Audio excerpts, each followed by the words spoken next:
ఇంతవరకు చాలా ఓపికగా ఇక ఆరాధనలో పాలు పంచిన మీ అందరికీ ప్రభు పక్షాన వందనాలు తెలియజేస్తున్నాను. ఇంతవరకు చక్కని పాటలు పాడి మరి మన సంఘంలో అన్ని కోయిర్స్ కూడా దేవుని నామాన్ని మహింపరిచిన విధానాన్ని బట్టి మరి మీ అందరికి కూడా ప్రత్యేక అభినందనలు. అదేవిధంగా మ్యూజిక్ డైరెక్టర్స్కి, అదేవిధంగా మ్యూజిక్ బృందానికి కూడా నా ప్రత్యేకమైన అభినందనలు నేను తెలియజేస్తున్నాను. మరొకసారి అందరూ కూడా చప్పట్లు కొట్టి వారిని అభినందించాలని కోరుతున్నాను. అదే అనేక మంది పాటలు రచించి మరి దేవుని నామాన్ని మహింపరిచారు. దేవుడు వారికి ఇచ్చిన తలాంతుని బట్టి ఈ సంఘ పరిచర్యలో వారు కూడా ఒక ప్రముఖమైన పాత్రలుగా దేవుడు వాడుకున్నారు. వారిని కూడా ప్రత్యేకంగా నేను అభినందిస్తున్నాను ఈ ప్రశస్తమైన సమయంలో. అయితే బిఫోర్ యానివర్సరీ ఆ ముందు వారంలో మనము ఈ యొక్క కృతజ్ఞత మరి కూడికను అదేవిధంగా సింగ్ సాంగ్ సర్వీస్గా అబ్జర్వ్ చేయడానికి దేవుడు చాలా కృప చూపించాడు. ఎందుకంటే పాటల ద్వారా దేవుని మహింపరచడం, దేవుని స్తుతించడం, అదేవిధంగా ప్రార్థన ద్వారా దేవుని మనం కృతజ్ఞతాస్తుతులు మనము చెల్లించుట. ఎందుకంటే ఈ ఫారిన్ ల్యాండ్లో ఇంత దివ్యమైన పరిచర్య జరగడం అనేది దేవుని ప్రణాళిక ఉన్నది. దేవుని యొక్క ప్రణాళిక ఉన్నది. దేవుని కృపచేత 120 సంవత్సరాల క్రితం శామ్యుయల్ జ్యూమర్ అనే దైవజనుడు ఆయన తన యొక్క థియాలజీని ముగించుకుని ఉన్న సమయంలో దేవుడు ఆయనకిచ్చిన ప్రేరణ చేత మరి ఈ యొక్క మరి గల్ఫ్ దేశాన్ని దర్శించడానికి ఆయనకు దేవుడు మరి ఆయన యొక్క మరి కృపను చూపించి మరి శామ్యుయల్ జ్యూమర్ గారి దైవజనుడు ఈ బెహ్రాన్ దేశాన్ని ఆయన వచ్చి ఆయన ద్వారా ఈ యొక్క సంఘం స్థాపించబడడానికి దేవుడు కృప చూపించాడు. దేవుడు ఆయనను ఒక పనిముట్టుగా వాడుకున్నాడు. ఒక క్యాండిల్ అనేకమైన క్యాండిల్ని వెలిగిస్తుంది కదా. ఒక క్యాండిల్ అనేకమైన క్యాండిల్ని వెలిగిస్తుంది. 120 సంవత్సరాల క్రితం శామ్యుయల్ జ్యూమర్ అనే దైవజనుడు సువార్తను ఈ ఫారిన్ ల్యాండ్ బెహ్రాన్ దేశాన్ని తీసుకుని వచ్చాడు. ఈరోజు ఆ సంఘంలో మనం సభ్యులుగా ఉండి దేవుని స్తుతించే గొప్ప ధన్యత దేవుడు మనకు అనుగ్రహించాడు. చాలామంది బెహ్రాన్ దేశం వచ్చినప్పుడు ఇటువంటి సంఘాన్ని చూసి ఆశ్చర్యపోతున్నారు. చాలామంది ఎంతోమంది దైవజనులు, ఎంతోమంది వ్యక్తులు ఈ బెహ్రాన్ని దర్శించినప్పుడు ఇక్కడున్న సంఘాన్ని చూసి, ఈ యొక్క కట్టడాన్ని చూసి వారు ఇంతటి స్వేచ్ఛగా దేవుణ్ణి ఆరాధించుకునే ఒక స్థలమును బట్టి అనేక మంది దేవుణ్ణి ఎంతగానో స్తుతిస్తున్నారు. ఈ దేవుని యొక్క ప్రణాళిక ఉన్నది. అయితే ఈ సమయంలో నేను చాలా క్లుప్తంగానే వాక్యాన్ని మీకు అందించాలని ఆశపడుతున్నాను. ఎందుకంటే సమయం చాలా అయింది కాబట్టి 3 ప్రాముఖ్య విషయాలు. What is church? సంఘం అంటే ఏమిటి? రెండోది the purpose of church fellowship, అంటే సంఘం యొక్క సహవాసం యొక్క ఉద్దేశం ఏంటి? రెండోది. మూడోది the calling of the church, సంఘం యొక్క పిలుపు ఏమిటి? ఈ 3 విషయాలు. పాత నిబంధనలో దేవుడు, ఆయన పరిశుద్ధమైన దేవుడు, ఈ లోకాన్ని సర్వాన్ని సృష్టించిన ఆ దేవుడు ఆయన కొరకు ఒక ఆలయం కావాలని ఆయన కోరుకున్నాడు. ఆయన పాత నిబంధనలో ఒక ఆలయం కావాలని ఆయన కోరుకున్నాడు. భక్తులైన దావీదు ద్వారా ఆ యొక్క ఆలోచన ముందుకు వెళ్ళి మరి గొప్ప జ్ఞాని అయిన సొలొమోను ద్వారా ఒక ఆలయం కట్టబడింది. ఒక సుందరమైన దేవాలయము, ఒక అద్భుతమైన దేవాలయము దేవుని కొరకు నిర్మించబడి ఉన్నది. అది దేవుని కోరుకున్న ఆలయముగా మనం చూస్తున్నాము. అది పాత నిబంధనలో దానికి చాలా ప్రాముఖ్యత ఉన్నది. But when it's come to new testament, ఈరోజు చర్చ్ అంటే ఒక కట్టడము కాదు. క్రీస్తు యేసు ఈ లోకానికి ఆయన రావడం ద్వారా చర్చ్ యొక్క రూపురేఖలు మారిపోయినాయి.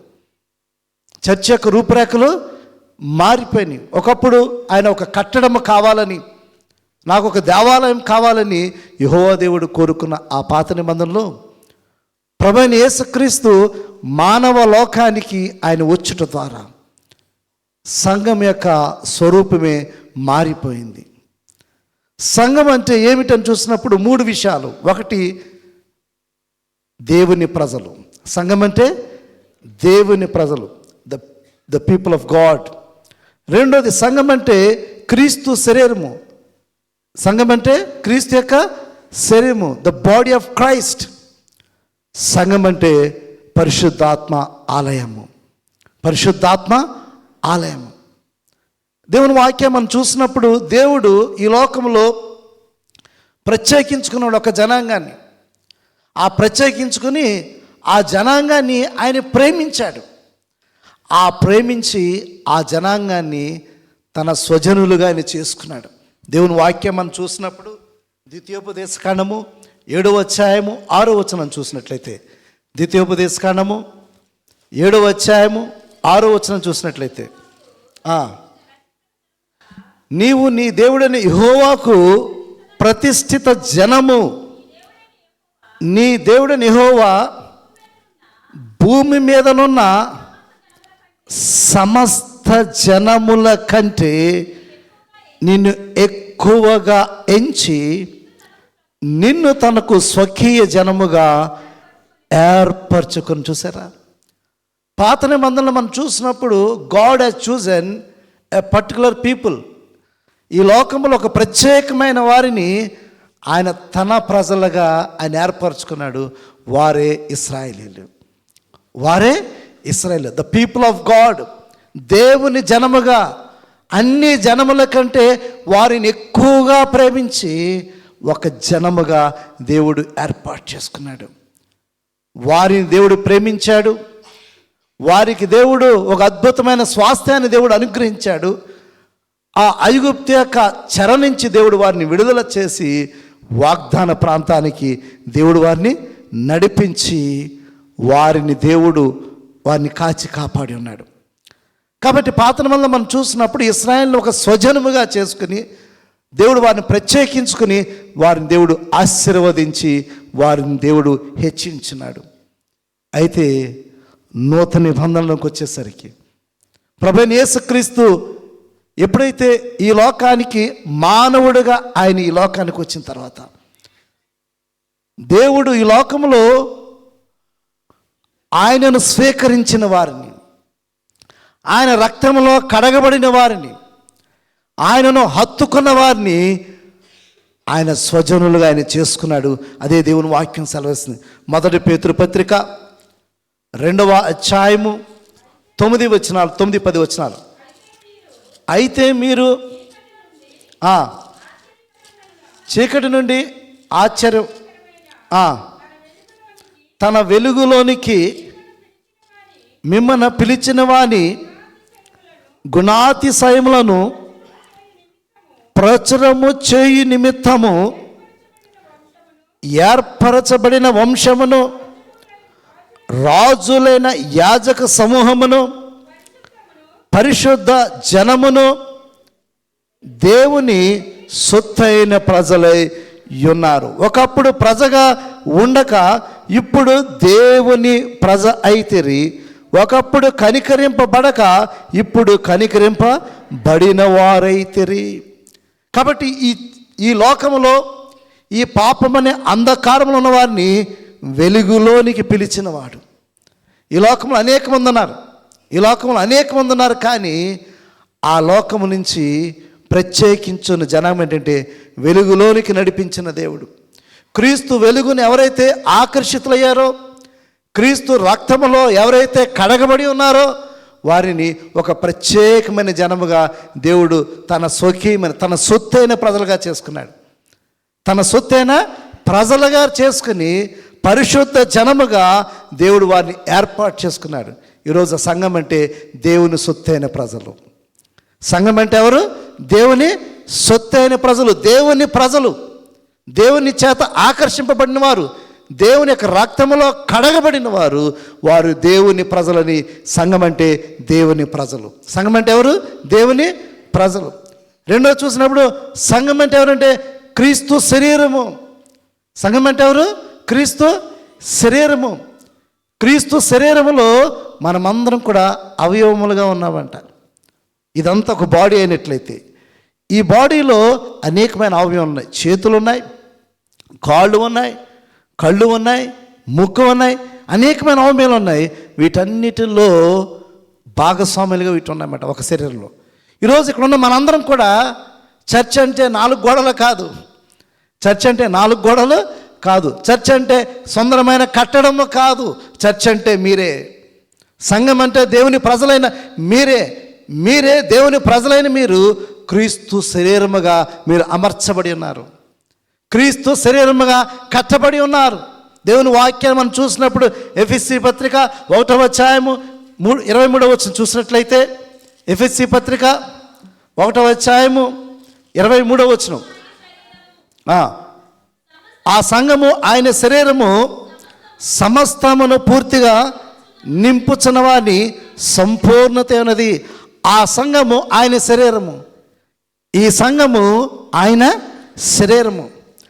ఈ శరీరములో అనేకమైన భాగాలు ఉన్నాయంట. ఈ సంఘంలో అనేకమైన అవయవములు ఉన్నాయి.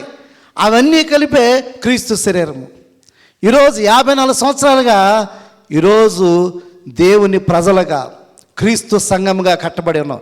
ఈరోజు 54 సంవత్సరాల చరిత్ర ఈ కట్టడం కాదండి.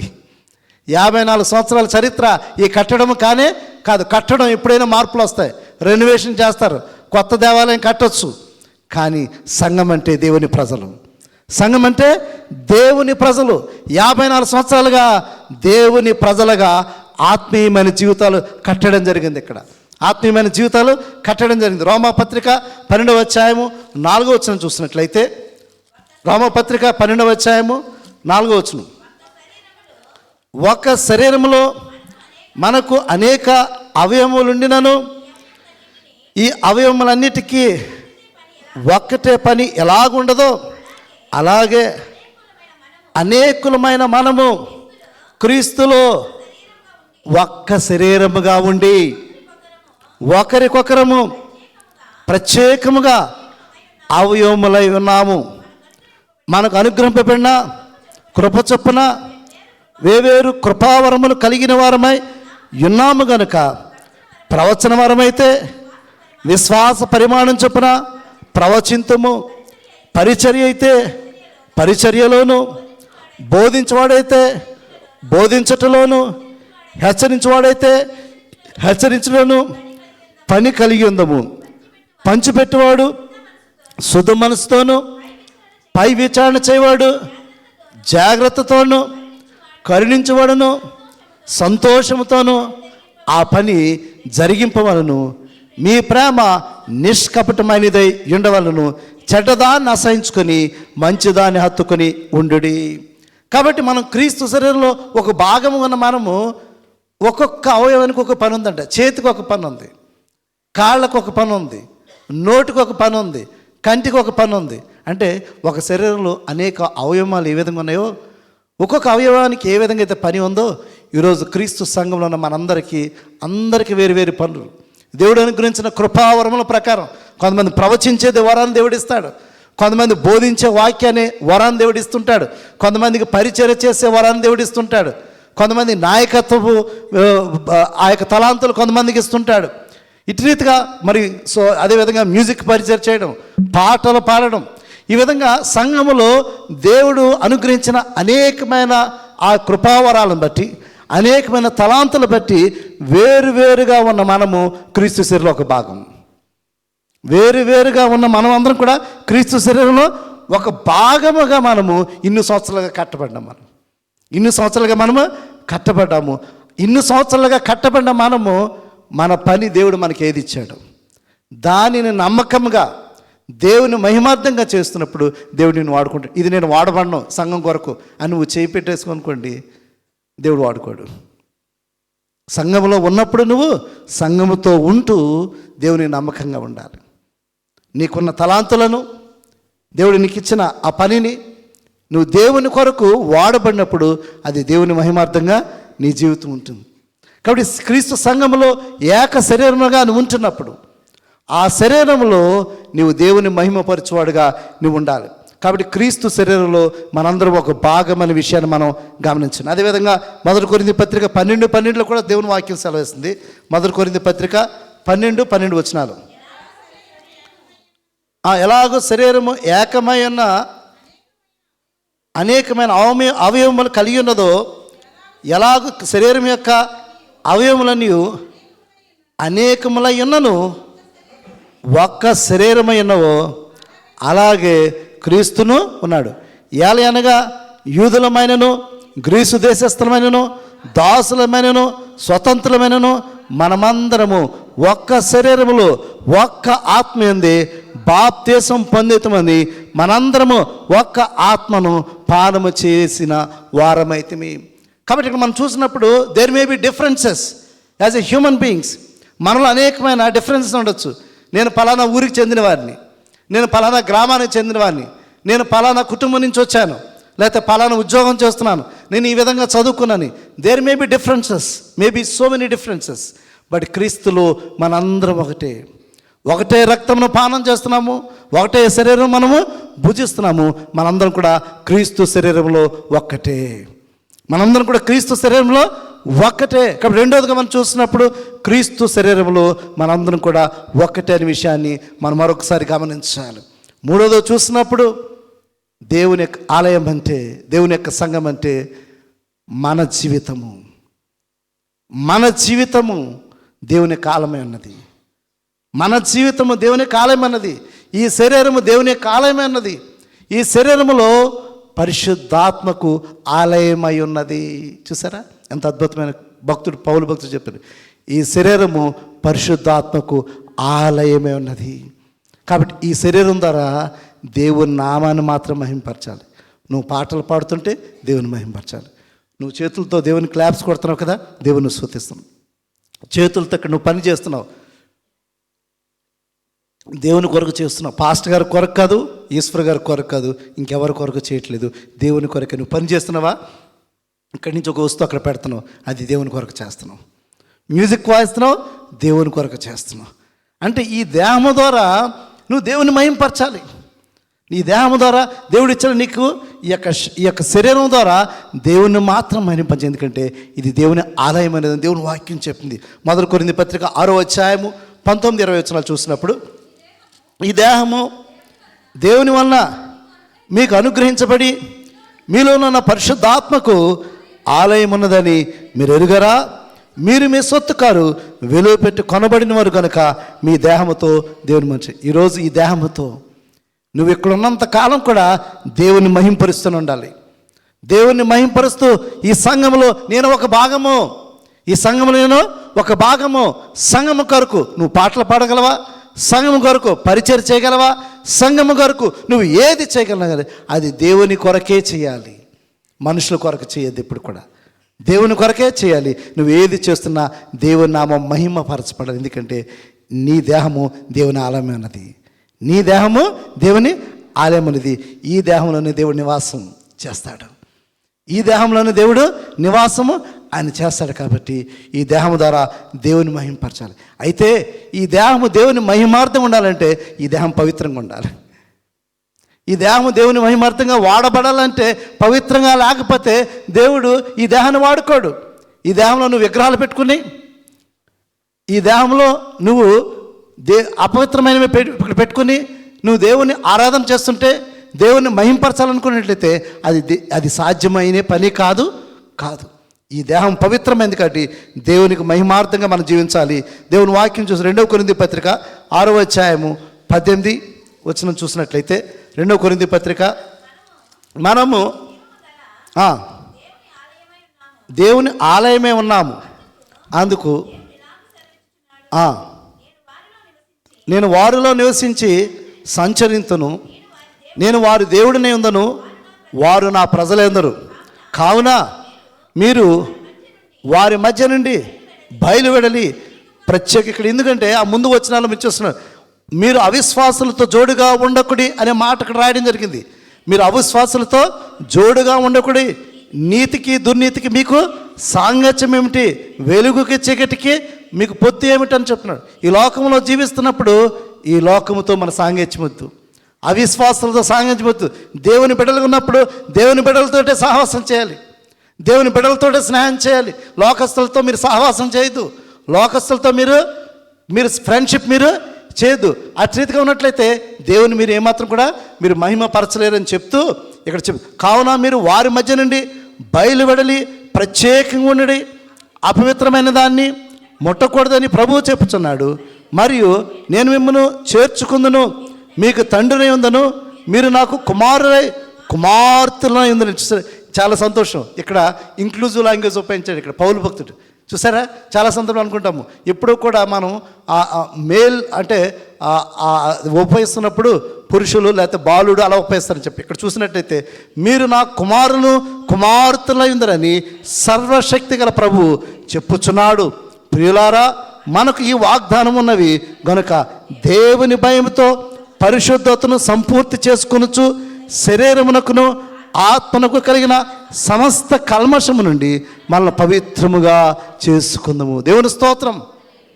ఈ దేహము దేవుని ఆలయమైనట్లయితే ఈ దేహముతో మనం దేవుని మహింపరచాలంటే మీ హృదయములను మీ ఆత్మను పవిత్రపరచుకోవాలి. పవిత్రత లేకుండా దేవుణ్ణి మనము స్తుతించలేము, దేవుణ్ణి ఆరాధన చేయలేము, దేవుణ్ణి మహిమపరచలేము. కాబట్టి ఈ దినాన్ని ఇక్కడ కూడిన మనందరం కూడా ఈ పరిశుద్ధాత్మకు ఆలయమైన ఈ దేహములో అపవిత్రతకు చోటు లేదు, విగ్రహాలకు చోటు లేదు, లోకముతో సాంగత్యము చేయకూడదు. ఎప్పుడైతే లోకమునకు వేరుగా ఉంటూ ఈ యొక్క ఆలయంలో పవిత్రత ఎప్పుడైతే కలిగి ఉంటావో, పవిత్రత ఎప్పుడైతే కలిగి ఉంటావో, నీ ఆత్మకు శరీర కల్మషాన్ని ఎప్పుడైతే దేవుని రక్తంలో కడగబడి పవిత్రుడు ఉంటావో, అప్పుడు మాత్రమే ఈ దేహం ద్వారా దేవుణ్ణి మహిమపరచగలవు. కాబట్టి మొట్టమొదటి చూసినప్పుడు దేవుని ప్రజలు, క్రీస్తు శరీరము, పరిశుద్ధాత్మ ఆలయమై ఉన్న మనము ఈరోజు the Christ is inviting you all of you. సంఘముగా ఇక్కడ కూడిన మనందరినీ కూడా క్రీస్తు మనల్ని ఆహ్వానిస్తున్నాడు. దేంట్లోకి ఆహ్వానిస్తున్నాడు తెలుసా? క్రీస్తు సహవాసంలోనికి ఆహ్వానిస్తున్నాడు. క్రీస్తు సహవాసం 1 కొరింథీ పత్రిక 1:9 చూసినట్లయితే, మన ప్రభు అయిన యేసుక్రీస్తు అను తన కుమారుని సహవాసముకు మిమ్మల్ని పిలిచిన దేవుడు నమ్మదగిన వాడు. ఈరోజు మనందరినీ కూడా ఆయన ఆహ్వానిస్తున్నాడు. ప్రభు అయిన యేసుక్రీస్తు తన కుమారుని సహవాసముకు ఈరోజు మనల్ని పిలుస్తున్నాడు. ఇక్కడ చర్చ్ అంటే ఏంటి తెలుసా? To fellowship with Christ. సంఘం అంటే క్రీస్తుతో సహవాసం. ఈరోజు మనందరం కూడా గమనించాలి. సంఘం అంటే ఇక్కడికి ఎందుకు వచ్చామంటే క్రీస్తుతో సహవాసం చేయడానికి వచ్చాం. క్రీస్తుని సొంత రక్షకుడిగా మీరు అంగీకరించినప్పుడు మీరు క్రీస్తు రక్తములో పవిత్రులుగా చేయబడతారంట. క్రీస్తు సహవాసాలు ఎప్పుడైతే అంటే దేవుని ఆకర్షించినప్పుడు, క్రీస్తు మిమ్మల్ని పిలిచినప్పుడు ఆ క్రీస్తు సహవాసంలో మరి ఏకీభవించాలంటే మీరు పవిత్రులుగా చేయబడాలి. క్రీస్తు సహవాసంలో మీరు పాలు పంచుకోవాలంటే పవిత్రత లేకుండా జరగదు. దేవుని వాక్యం అదే చెప్తుంది. మరి 1 యోహాను పత్రిక 1:7 1 యోహాను పత్రిక 1:7 మనం ఆయన వెలుగులోనున్న ప్రకారము మనమును వెలుగులో నడిచిలేన మనము అన్యోన్య సహవాసం గలవారే ఇందుము. అప్పుడు ఆయన కుమారుడైన యేసుక్రీస్తు ప్రతి పాపము నుండి మనల్ని పవిత్రంగా చేస్తారా. అంటే ఎప్పుడైతే క్రీస్తు సహవాసంలోనికి మీరు వస్తారో, క్రీస్తు సహవాసంలోనికి మీరు ఎప్పుడైతే వస్తారో, అంటే క్రీస్తు సహవాసం ఎప్పుడైతే వస్తారో, ఆ క్రీస్తు సహవాసంలో ఎప్పుడైతే వస్తారో క్రీస్తు రక్తంలో మీరు కడగబడతారు. క్రీస్తు రక్తంలో మీరు ఎప్పుడైతే కడగబడతారో మీ ప్రతి పాపాన్ని కూడా ఆయన రక్తంలో నిన్ను ఉదక స్నానం చేసి నిన్ను పవిత్రంగా చేస్తాడు. కాబట్టి సంఘ సహవాసం అంటే క్రీస్తు సహవాసంలో ఏకీభవించడం అంటే క్రీస్తు రక్తంలో కడగబడట. క్రీస్తు రక్తంలో కడగబడి ఎప్పుడైతే క్రీస్తు రక్తంలో కడగబడతావో అప్పుడే క్రీస్తు నీకు సహవాసం. క్రీస్తు అప్పుడే నీకు రిలేషన్షిప్. అప్పటిదాకా నీకు రిలేషన్షిప్ లేదు. నువ్వు చర్చికి వచ్చి ఇక్కడ వెళ్ళిపోవచ్చు, చర్చికి నువ్వు ఇక్కడికి వచ్చి వెళ్ళచ్చు. క్రీస్తుతో నువ్వు సహవాసం కలిగి ఉన్నట్లయితే క్రీస్తు రక్తంలో కడగబడాలి. క్రీస్తు రక్తంలో కడగబడినప్పుడు మాత్రమే నువ్వు క్రీస్తు సహవాసంలో ఉన్నట్టు. రెండోది చూసినప్పుడు ఎవరైతే క్రీస్తు సహవాసంలో ఉంటారో శోధనని జయించే శక్తిని ఆయన ఇస్తాడంట. రెండో క్వాలిటీ మనం గమనించాలి. క్రీస్తు సహవాసం యొక్క ప్రాధాన్యత గురించి చూసినప్పుడు ఒకటి క్రీస్తు రక్తంలో కడిగి ఆయనతో సహవాసం పాలు పంచుకుంటావు. రెండోది ఆయన సహవాసంలో పాలు పంచున్న వారికి దేవుడిచ్చే ఆధిక్యత ఏంటంటే శోధనని జయించే శక్తిని ఇస్తాడంట. దేవుని వాక్యం చూడండి, 1 కొరింథీ పత్రిక 10:13 1 కొరింథీ పత్రిక 10:13 చూడండి. సాధారణంగా మనుషులు కలుగు శోధన తప్ప మరి ఏది మీకు సమయింపలేదు. దేవుడు నమ్మదగిన వాడు, మీరు సహింపగలిగినంత కంటే ఎక్కువ ఆయన మిమ్మల్ని శోధింపబడనీయడు. అంతేకాదు సహింపగలుగుటకు ఆయన శోధనతో కూడా తప్పించుకును మార్గమును కలుగజేయను. చూసారా, రెండోది చూసినాడు, క్రీస్తు సహవాసాలు ఎవరైతే రక్తంలో కడగబడి ఉంటారో దేవుడు వారికి శోధన జయించే మార్గాన్ని కూడా తెలియజేస్తాడంట. రెండవది, క్రీస్తు సహవాసం ఉన్న ప్రాధాన్యతలు చూసినట్లయితే శోధన జయించి, ఎవరైతే శోధన జయించగలరు? క్రీస్తు సహవాసం ఉన్నవారు మాత్రమే. బయట వాళ్ళకి లేదండి జయం. బయట వాళ్ళు వారు శోధనలో పడిపోతూనే ఉంటారు, కానీ శోధన జయించే శక్తి వారికి ఉండదు. కానీ క్రీస్తు సహవాసం ఉన్నారు, శోధనలు జయించే శక్తిని కలిగి ఉంటారు. అక్కడ దేవుని వాక్యం స్పష్టంగా శోధన కూడా తప్పించుకున్న మార్గమును ఆయన కలుగ చేస్తాడని చెప్పి రెండో ప్రాధాన్యత చూస్తున్నాం. మూడోది చూసినప్పుడు దుష్టత్వం నుంచి కాపాడబడతామంట. ఈ లోకం అనేకమైన పాపం చేత, దుష్టత్వం చేత నిండిపోయింది. ఈవిల్ వరల్డ్ ఇది. ఈ ప్రపంచమంతా ఈవిల్ వరల్డ్. నీవు ఈ లోకంలో ఉన్నంతకాలం నీవెప్పుడు కూడా దేవునితో సహవాసం చేయలేవు. ఈ లోకంతో నువ్వు స్నేహం చేస్తున్నంతసేపు కూడా ఎప్పుడు కూడా దేవుని సహవాసంలో నువ్వు ఎదగలేవు. ఎప్పుడైతే దేవుని సహవాసంలో ఎదుగుతుంటావో, ఎప్పుడైతే క్రీస్తు రక్తంలో కడగబడతావో, దుష్టత్వం నుంచి, దుష్టుడి నుంచి నిన్ను కాపాడుతుంట ఆ యేసు రక్తం, దేవుని వాక్యం. దేవుని 2వ తెస్సలోని పత్రిక 3వ అధ్యాయం 3వ వచనం చూసినట్లయితే, 2వ తెస్సలోని పత్రిక 3వ అధ్యాయం 3వ వచనం చూసినట్లయితే, అయితే ప్రభువు నమ్మదగినవాడు, ఆయన మిమ్మల్ని స్థిరపరిచి దుష్టత్వం నుంచి కాపాడును. ఇక్కడ దుష్టత్వం అంటే దుష్టుడు అనే మాట కూడా రాయడం ఫుట్ నోట్స్లో. దుష్టత్వం అంటే ఈ లోకంలో దుష్టుడి చేతిలో ఉంది. ఈ లోకము దుష్టుడి చేతిలో ఉంది. ఆ దుష్టుడు అనేకమైన డాక్టరీస్ని క్రియేట్ చేశాడు, అనేకమైన కల్చర్స్ని సృష్టించాడు, అనేకమైన గాడ్స్ను సృష్టించాడు ఈ లోకంలో. అంటే ఈ దుష్టుడి నుంచి, దుష్టత్వం నుంచి, దుష్ట కల్చర్స్ నుంచి కాపాడేదే క్రీస్తు సహవాసం. కాపాడేదే క్రీస్తు సహవాసం. అంటే క్రీస్తుతో సహవాసం చేస్తున్నాడు, దుష్టుడి నుంచి కాపాడతాడు, దుష్టత్వం నుంచి కాపాడుతుంది. ఇది మూడవ ప్రాముఖ్యత. ఇది మూడవ ప్రాముఖ్యత.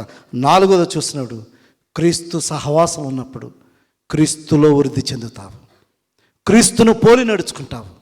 క్రీస్తుని పోలి, నాకు వేరుగా ఉండి మీరు ఏది కూడా చేయలేదు. దేవుని వాక్యం మొదటి యోహాను సువార్త 15వ అధ్యాయము 4-5 వచనాలు. యోహాను సువార్త 15వ అధ్యాయం 4-5 వచనాలు. నా యందు నిలిచుండి మీ యందు నుంచి, సార్ మనం ఆయనతో సహవాసం చేసినప్పుడు ఆయన మనతో కూడా ఉంటాడు, అంతే కదా.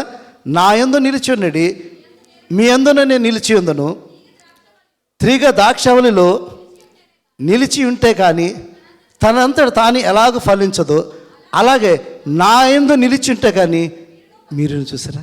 అంటే క్రీస్తు సహవాసంలో మీరు లేనట్లయితే మీరు ఆత్మీయంగా ఫలించలేరు. క్రీస్తుతో సహవాసం లేనివారు ఈ లోకంలో ఎవ్వరు కూడా, వారు క్రీస్తు సహవాసంలో లేనివారు వాళ్ళు ఆత్మీయంగా వృద్ధి చెందలేరు.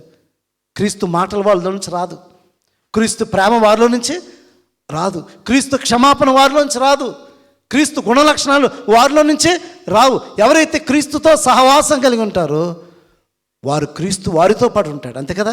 మీరు నా యందు ఉన్నట్లయితే నేను మీ యందు ఉంటాను, అప్పుడు క్రీస్తులో మీరు ఎదుగుతారని చెప్పి. 4వది చూసినప్పుడు క్రీస్తులో ఫలించుట.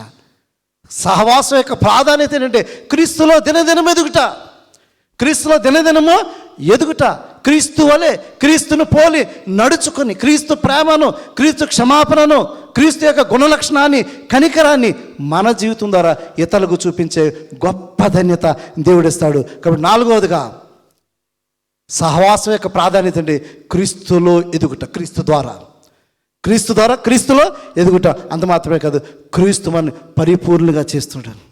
ఈ లోకంలో ఎన్నో శ్రమలు మనం ఎదుర్కొంటాం. ఆ శ్రమలన్నిటిలో కూడా క్రీస్తు నిన్ను విడివాడు. యోబుని దేవుడు విడిచాడా? విడిచిపెట్టలేదు. యోబుకు దేవుడు తోడుకున్నాడు. ఎన్ని శోధనలు, ఎన్ని శ్రమలు వచ్చినాను కూడా దేవుడు ఆయనను విడిచిపెట్టలేదు. ఆయన పరిపూర్ణ చేసి స్థిరపరిచి రెండంతలుగా దేవుడు ఆస్వాదించాడు. ఈరోజు క్రీస్తు సహవాసం ఉన్న నిన్ను కూడా దేవుడు ఆస్వాదిస్తాడు, పరిపూర్ణంగా ఆయన చేస్తాడు. దేవుడు వాక్యం చూస్తున్నాడు. మొదటి పేతురు పత్రిక 5వ అధ్యాయం 10వ వచనం చూసినట్లయితే, మొదటి పేతురు పత్రిక 5వ అధ్యాయము 10వ వచనం చూసినట్లయితే, తన నిత్య మహిమకు క్రీస్తునందు మిమ్మల్ని పిలిచిన సర్వ కృపానిధికు దేవుడు కొంచెము కాలం మీకు శ్రమ పడిన పిమ్మట మిమ్మల్ని పూర్ణులుగా చేసి స్థిరపరిచి బలపరచును. మిమ్మల్ని పూర్ణులుగా చేసి స్థిరపరిచి బలపరచును. క్రీస్తు సహవాసంలో మరొక గొప్ప ప్రాధాన్యత అంటే పరిపూర్ణులుగా చేరుట. క్రీస్తులో పరిపూర్ణంగా చేయట. శ్రమలు వస్తాయి, బాధలు వస్తాయి, ఇబ్బందులు వస్తాయి, వాటన్నిటిలో కూడా ఆయన నీకు తోడుగానే ఉంటాడు, నిన్ను కాపాడుతుంటాడు, నిన్ను సంరక్షిస్తుంటాడు. క్రీస్తులో నిన్ను పరిపూర్ణంగా చేసి నిన్ను స్థిరపరిచి క్రీస్తు రాకడకు నిన్ను ఆయన నిలుపుతాడు.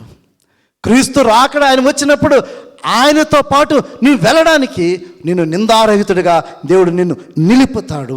కాబట్టి ఈ దినాన రెండో ప్రాధాన్యత సంఘం యొక్క సహవాసం యొక్క ఉద్దేశం ఆయన రక్తం ద్వారా పవిత్రులుగా చేయుట, శోధన తప్పించే మార్గం కలుగు చేయుట, దుష్టత్వం నుంచి కాపాడుట, క్రీస్తులో ఫలించుట, క్రీస్తులో పూర్ణులుగా స్థిరపరిచి గొప్ప ధన్యత. ఇది క్రీస్తు సహవాసం యొక్క ప్రాధాన్యత. చివరగా ఈరోజు కాల్ ఆఫ్ ద చర్చ్, సంఘం యొక్క ప్రాధాన్యత ఏంటంటే to preach gospel, to spread gospel. క్రీస్తు సువార్తను ప్రపంచానికి మనం తెలియచేయాలి. ఈరోజు నువ్వు పొందిన క్రీస్తు ప్రేమను, క్రీస్తు రక్తంలో కడగబడి నువ్వు క్రీస్తు వాక్యాన్ని వింటున్న నీవు ఈరోజు నీవేంటంటే నీవు మాత్రమే రక్షించబడడం కాదు, నీవు లోకంలో అనేక మందిని రక్షించాలి. సర్వలోకానికి వెళ్ళి సర్వ సృష్టికి స్వార్థను ప్రకటించండి. ఎవరైతే నమ్ముతారో వారికి బాప్తీసం ఇచ్చి వారు నా శిష్యులుగా చేయండి అని చెప్పాడు. దానికి మీరే సాక్షులు. ఈరోజు Telugu Christian congregation Bahrain should be a witnessing church. ఒక సాక్షి సంఘం ఉండాలి. ఈ సంఘంలో ప్రతి బిడ్డ నువ్వు ఎక్కడ పనిచేస్తున్నా అక్కడ సాక్షిగా ఉండాలి. నీ జీవితం సాక్ష్యంగా ఉండాలి. ఏ యజమాని దగ్గర పనిచేస్తున్నావో ఆ యజమాని దగ్గర నువ్వు సాక్షిగా ఉండాలి. ఏ వర్క్ ప్లేస్లో పనిచేస్తున్నావో ఆ వర్క్ ప్లేస్లో నువ్వు సాక్షిగా ఉండాలి. ఈరోజు నీవు ఒక సాక్షి ఉండాలి. ఆ రోజు శిష్యులు చెప్తున్నాడు, మీరు నాకు సాక్షులు అని చెప్తున్నాడు. మీరు నాకు సాక్షులు. క్రీస్తును చూశారు, క్రీస్తు యొక్క మహిమను చూశారు, క్రీస్తు యొక్క అద్భుతాలు చూశారు, క్రీస్తు యొక్క మాటలు విన్నారు, క్రీస్తు పునరుద్ధానంగా తిరిగి లేచాడు. దానికి ఎవరంటే మీరే సాక్షులు అని చెప్పాడు. ఈరోజు ఇక్కడ ఉన్న మనందరం కూడా Telugu Christian congregation should be a witnessing church. నీవు ఈరోజు సంఘంలో ఉన్న ప్రతి వ్యక్తి కూడా ఈరోజు మైకుండి నువ్వు వాక్యం చెప్పడం అవసరం లేదు. నీ జీవితం ఒక సాక్ష్యం, నీ మాటలే ఒక సాక్ష్యం, నీ ప్రవర్తన ఒక సాక్ష్యం, నీ జీవితమే ఒక సాక్ష్యం. కాబట్టి నువ్వు ఎక్కడున్నా సరే క్రీస్తు కొరకు సాక్షిగా జీవించాలి. కాబట్టి నువ్వు సంఘ సభ్యుడిగా ఉండడం గొప్పతనం ఏమీ లేదండి. నేను 50 సంవత్సరాలు 30 సంవత్సరాలు 20 సంవత్సరాలు సంఘ సభ్యుడిని బల్లగొట్టుకుని చెప్పవసరం లేదు. నీ జీవితం ఒక సాక్ష్యము, నీ ప్రవర్తన ఒక సాక్ష్యము, నీ మాట ఒక సాక్ష్యము. కాబట్టి ఇక్కడున్న మనందరం కూడా ఒక్కసారి we need to rethink once again what is church, what is సంఘం అంటే ఏమిటి, సంఘం యొక్క సహవాస ప్రాధాన్యత ఏంటి, సంఘంగా నీ బాధ్యత ఏంటో ఈ దినాన్ని ఇక్కడ కూడిన మనందరూ కూడా ఒక్కసారి ఆలోచన చేయాలి. 54 సంవత్సరాలుగా మనం గొప్ప వేడుకలు జరుపుకుంటున్నాము. But we need to think about what is your role in the church. సంఘముగా నీ పాత్ర ఏంటి, ఏమి చేస్తున్నావు? దేవుని నామాన్ని మహిమపరుస్తున్నావా? నీ మాటల ద్వారా, నీ క్రియల ద్వారా, నీ జీవితం ద్వారా క్రీస్తుని ఇతరులకు చూపించగలుగుతున్నావు లేదో ఒక్కసారి నువ్వు ఆలోచన చెయ్యి. ఇక్కడ కూడిన మనందరం కూడా వీ నీడ్ టు రీథింక్. 54వ వార్షికోత్సవాలు జరుపుకుంటున్న మనందరం కూడా ఆర్భాటాలు, పండగలు ఇవన్నీ మనం చేసుకోవడం ఒక ఎత్తు అయితే నీ జీవితమే ఒక సాక్షిగా ఉండాలి. నీ జీవితమే ఒక సాక్షిగా ఉండాలి. కాబట్టి అట్టి రీతిగా నీ జీవితం ఒక సాక్షిగా ఉంటూ దేవుని నామాన్ని మహిమపరచాలని కోరుకుంటూ ఈ మాటలను ముగిస్తున్నాను. దేవుడి మాటలు దీవించును కాక. ఆమేన్.